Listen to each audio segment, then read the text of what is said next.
pinagkukulang ang kanyang mga anak na nagsisikap makasunod sa kanyang kalooban. Amen. Dahil last Saturday, 45 in the morning, na binalik na po ang aking pinsan ng kanyang buhay. Tumira sa akin ng 40 years kasama kong nagpalaki sa aking mga anak.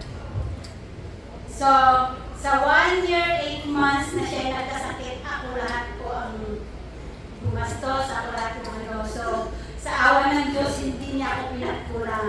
Amen. So, yung pagkabalik niya sa Panginoon, siyempre gagastos ka pa rin po sa burial at sa kasal mo.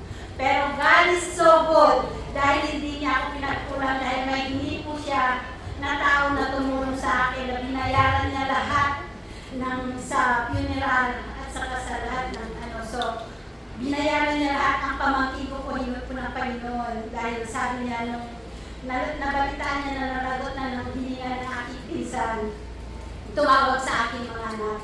Ano pa ang kayo kailangan para sa gabi hindi na magproblema si nanay. Sabi niya, kasi nanay ang tawag nila sa akin. So sinagot niya lahat po. So Lord, sa'yo lamang pang papuri dahil hindi ko ang puso ng aking pamangkin. Pagpalain mo po siya. Binayaran niya po lahat. So ang ginastusan ko na lang po yung mga pagkain, mga ano, kahit siya na po ang sumagot. Kaya Lord, sa'yo lamang